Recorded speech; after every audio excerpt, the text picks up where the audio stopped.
उत्तर प्रदेश के Varanasi Allahabad national highway पर स्थित रोहनिया का वो खूनी नाला आज भी उन तमाम मुसाफिरों और ट्रक ड्राइवरों के लिए एक खौफनाक पहेली बना हुआ है जो रात के सन्नाटे में इस रास्ते से गुजरते हैं।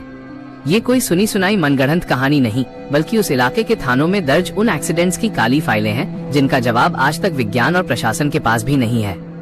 स्थानीय लोग बताते हैं कि रात के 2 बजे के बाद इस हाईवे की हवा अचानक ठंडी हो जाती है और एक रहस्यमयी सफेद साया सड़क के बीचों बीच खड़ा होकर अपनी प्यास बुझाने के लिए किसी नई बलि का इंतजार करता है।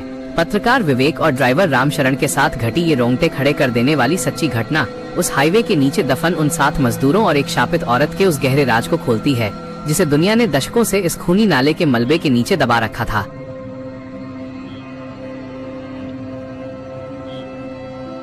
वाराणसी से इलाहाबाद को जोड़ने वाला नेशनल हाईवे रात के वक्त किसी सुनसान अजगर की तरह दिखाई देता है, जहां दूर दराज तक सिर्फ भारी ट्रकों की गड़गड़ाहट और टायरों की घर्षण सुनाई देती है। लेकिन इसी हाईवे पर रोहनिया के पास एक ऐसा हिस्सा है जिसे स्थानीय लोग खूनी नाला या मौत का मोड़ कहते हैं। ये कोई सुनी सुनाई मनगढ़ंत कहानी नहीं, बल्कि उस इलाके के थानों में दर्ज उन एक्सीडेंट्स की काली फाइलें हैं जिनका तार्किक कारण आज तक पुलिस और प्रशासन भी नहीं ढूंढ पाए। घटना की शुरुआत तब होती है जब रात के 2 बजते हैं और कोहरा हाईवे को अपनी सफेद चादर में लपेट लेता है। विजिबिलिटी इतनी कम हो जाती है कि ड्राइवर को अपनी गाड़ी का बोनट भी दिखाई नहीं देता। ट्रक ड्राइवर जो सालों से इस रास्ते पर गाड़ियां चला रहे हैं बताते हैं कि रोहनिया के उस खास पुल के पास पहुंचते ही अचानक उनके रेडियो और मोबाइल के सिग्नल गायब होने लगते हैं और एक अजीब सी गूंज केबिन के अंदर सुनाई देने लगती है। गाड़ी का स्टीयरिंग अपने आप एक तरफ खींचने लगता है, जैसे कोई अदृश्य ताकत उसे नाले की ओर धकेल रही हो। बस्ती जिले का रहने वाला एक तजुर्बेकार ड्राइवर रामशरण, जो पिछले 15 सालों से इसी रूट पर सीमेंट की सप्लाई करता था, अपनी गाड़ी लेकर वाराणसी की ओर बढ़ रहा था।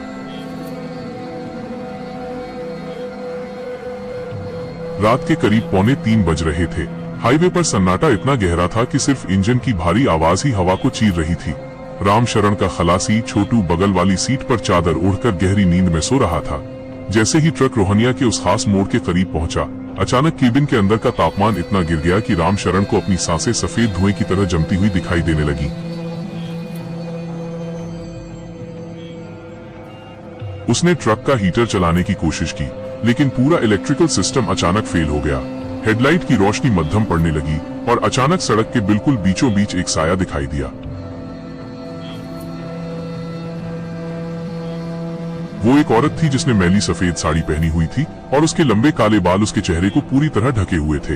रामशरण ने पागलों की तरह हॉर्न बजाया, लेकिन वो औरत अपनी जगह से 1 इंच भी नहीं हिली। जैसे ही ट्रक उसके बिल्कुल करीब पहुंचा, उसने अपना चेहरा धीरे धीरे ऊपर उठाया और जो रामशरण ने देखा उसने उसके खून को जमा दिया। उस औरत की आंखों की जगह सिर्फ 2 गहरे काले गड्ढे थे, जिनमें से गाढ़ा लाल तरल रिस रहा था।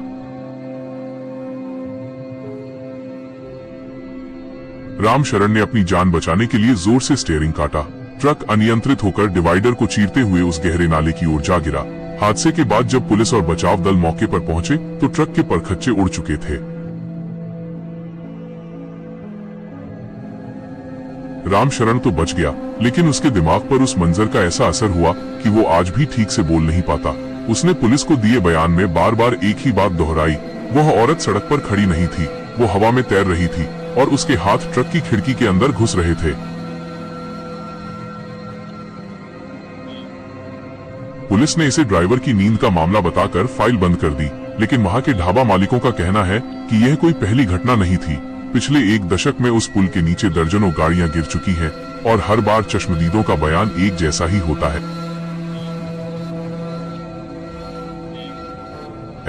इसी गुत्थी को सुलझाने के लिए वाराणसी के एक निडर पत्रकार विवेक ने वहां रात बिताने का फैसला किया। विवेक उन लोगों में से था जो रूहानी ताकतों पर रत्ती भर भी यकीन नहीं करते थे।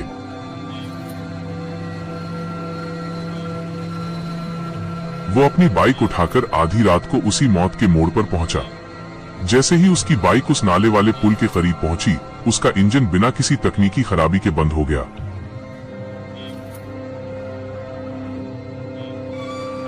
विवेक ने कई बार किक मारी, लेकिन बाइक बेजान हो चुकी थी। तभी उसे महसूस हुआ कि सड़क के किनारे झाड़ियों से कोई उसे घूर रहा है। उसने अपनी टॉर्च की रोशनी उस तरफ घुमाई तो वहां कोई इंसान नहीं था। बल्कि जमीन पर 2 काले पैरों के निशान थे जो धीरे धीरे उसकी ओर बढ़ रहे थे। ताज्जुब की बात यह थी कि वे पैर के निशान उल्टे थे। विवेक के रोंगटे खड़े हो गए। उसने देखा कि सड़क के किनारे एक पुराना नीम का पेड़ है जिसकी टहनियां अजीब तरीके से मुड़ी हुई हैं। अचानक उस पेड़ से एक चरमराहट की आवाज आई और एक भारी जंजीर सड़क पर घिसटने लगी। विवेक ने अपनी टॉर्च ऊपर की ओर की तो उसने देखा कि उस पेड़ की एक टहनी से वही सफेद साड़ी वाली औरत लटकी हुई है, लेकिन उसकी गर्दन 180 डिग्री पीछे की तरफ मुड़ी हुई थी।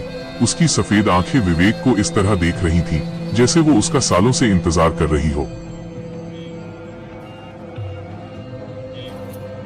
विवेक वहां से भागने की कोशिश करने लगा, लेकिन उसके पैर सड़क की डामर में धंसते चले गए। सड़क की वो काली डामर पिघलकर ऊपर की ओर बढ़ रही थी, जैसे वो उसे जिंदा दफन कर देना चाहती हो। तभी उसे नाले के पानी के भीतर से कुछ ऊपर उभरता हुआ दिखाई दिया। वो एक पुराना जंग लगा हुआ ट्रक का ढांचा था जो धीरे धीरे काले धुएं में बदल रहा था। उस धुएं के भीतर से छोटे छोटे बच्चों के रोने और औरतों के सिसकने की आवाजें आने लगी।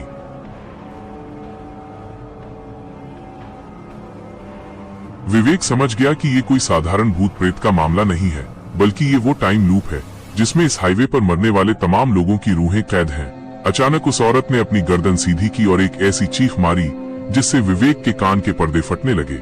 वो चिल्लाई, हमें यहाँ से बाहर निकलना है और हमें एक जिंदा शरीर चाहिए। विवेक को महसूस हुआ कि उसकी अपनी परछाई जमीन से अलग हो रही है और वो उस औरत के साये में जाकर मिल गई। उसका शरीर सुन्न पड़ने लगा और उसे लगने लगा कि वो भी इस हाईवे के मलबे का हिस्सा बनने वाला है। भी उसे उस नाले के किनारे एक चमकती हुई चीज दिखी। वो एक पुराना तांत्रिक विधि से अभिमंत्रित किया हुआ कसाई वाला चाकू था जिसे वहां की मजार के पास गाड़ा गया था। विवेक ने अपनी आखिरी ताकत बटोरी और उस चाकू की ओर रेंगा।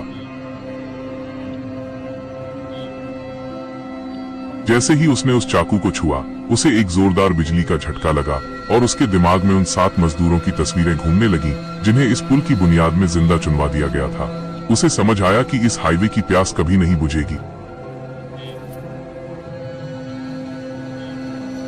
क्योंकि इसकी बुनियाद ही खून और विश्वासघात पर टिकी है। रात के 3 बज रहे थे और नाले की गहराई से अब एक अजीब सा काला कोहरा ऊपर उठने लगा था। वो कोहरा नहीं था, बल्कि उन मजदूरों की तड़पती हुई रूहें थीं जो एक कतार में खड़ी विवेक की ओर बढ़ रही थीं। उनके हाथों में फावड़े और कुदालें थीं और उनके चेहरों पर मांस नहीं, बल्कि सड़ी हुई मिट्टी की एक परत चढ़ी हुई थी।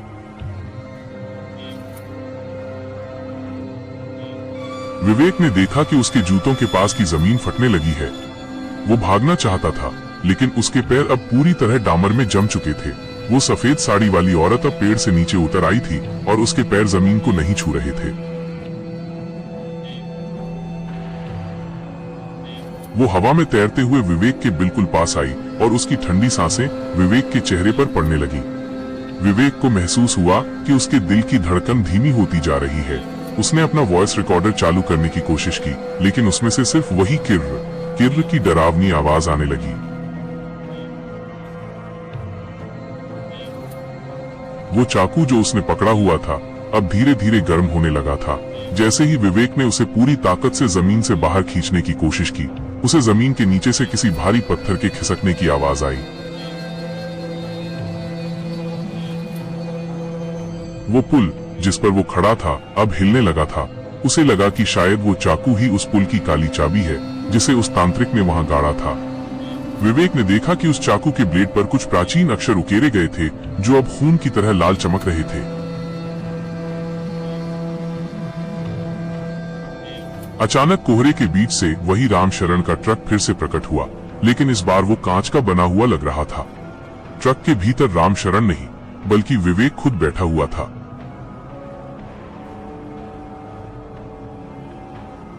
यह एक भ्रम था या भविष्य की कोई झलक, विवेक को समझ नहीं आ रहा था।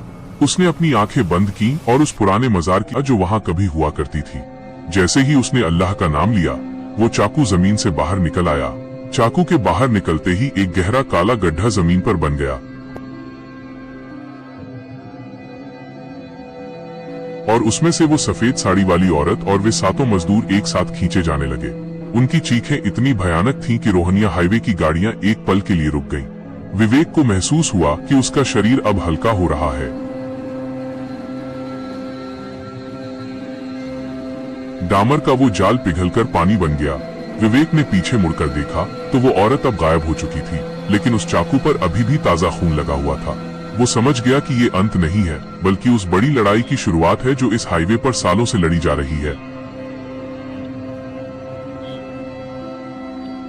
विवेक ने वो चाकू अपनी शर्ट में छिपाया और लड़खड़ाते हुए अपनी बाइक की ओर बढ़ा।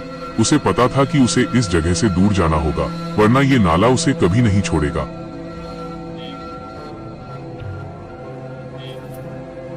विवेक ने उस ठंडे और जंग लगे चाकू को अपनी जैकेट के भीतर छिपाया और लड़खड़ाते हुए अपनी बाइक की ओर बढ़ा। उसका पूरा शरीर थरथरा रहा था, जैसे उसकी हड्डियों के भीतर बर्फ जम गई हो।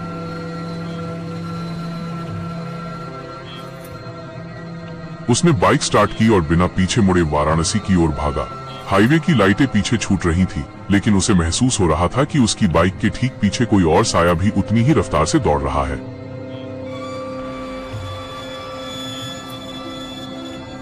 उसे अपने कान के पास टायर के घिसने की नहीं, बल्कि किर्र की वही सड़ी हुई आवाज सुनाई दे रही थी। जैसे ही वो अपने कमरे पर पहुंचा और दरवाजा अंदर से बंद किया, उसे लगा कि वो सुरक्षित है।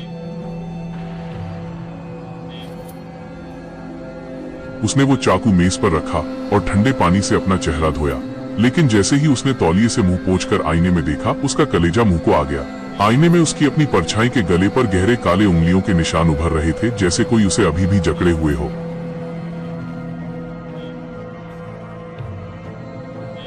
विवेक ने पीछे मुड़कर देखा तो कमरा खाली था, लेकिन मेज पर रखा वो चाकू अपने आप हिलने लगा था।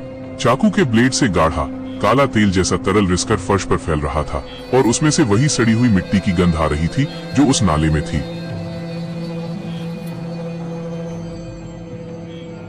अचानक कमरे की लाइटें टिमटिमाई और एक झटके में बुझ गईं। अंधेरे में विवेक को महसूस हुआ कि फर्श की टाइलें नीचे से कोई खुरच रहा है। खच खच खच।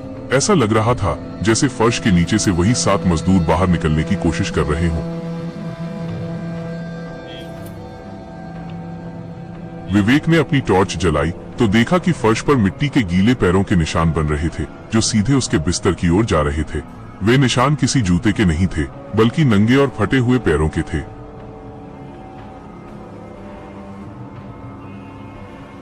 तभी खिड़की के कांच पर वही खट खट खट की आवाज हुई। विवेक ने कांपते हाथों से टॉर्च वहां घुमाई तो देखा कि बाहर तीसरी मंजिल की खिड़की पर वही सफेद साड़ी वाली औरत चिपकी हुई थी।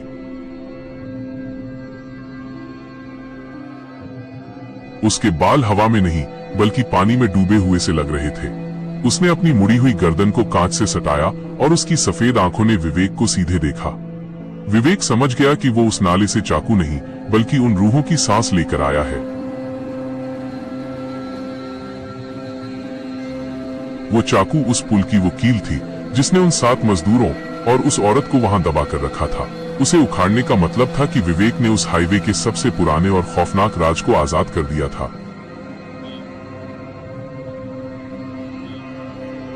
अचानक कमरे की दीवारें पिघलने लगीं और विवेक को महसूस हुआ कि वो अपने कमरे में नहीं, बल्कि उसी रोहनिया हाईवे के बीचों बीच खड़ा है।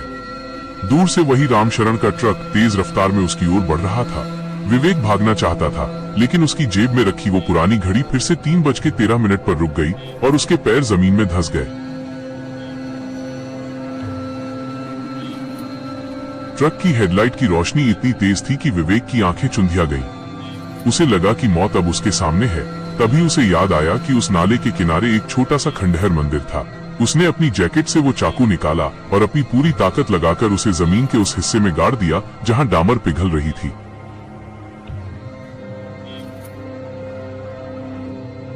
जैसे ही चाकू जमीन के अंदर धंसा, एक भयानक रूहानी चीख पूरे हाईवे पर गूंज उठी। वो औरत और वे 7 मजदूर उस चाकू के चारों ओर एक भंवर की तरह घूमने लगे और फिर जमीन के अंदर समा गए।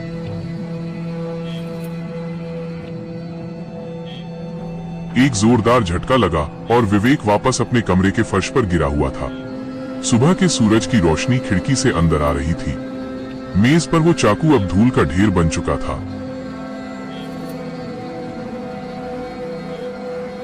विवेक ने राहत की सांस ली, लेकिन जब उसने अपनी कलाई देखी तो वहाँ 3:13 का निशान किसी जले हुए घाव की तरह छप चुका था। रोहनिया का वो नाला आज भी वहीं है और आज भी वहाँ रात के सन्नाटे में गाड़ियाँ धीमी हो जाती हैं। लोग कहते हैं कि वहाँ अब कोई नहीं दिखता, लेकिन जो भी वहाँ रुकता है उसे महसूस होता है कि उसकी सांसें भारी हो रही हैं। विवेक ने वो कमरा और वो शहर हमेशा के लिए छोड़ दिया, पर वो 3:13 का घाव आज भी उसे याद दिलाता है कि कुछ राज मिट्टी के नीचे दफन ही अच्छे होते हैं। दोस्तों, मैं अभी नया क्रिएटर हूँ और मैं अभी YouTube पर आया हूँ और आप लोग मुझे बताएं कि मेरी वीडियोस में क्या कमी रह रही है। म्यूजिक से लेकर फोटो या वॉइस जो भी कमी है मुझे बताएं, मैं उसको ठीक करूँ।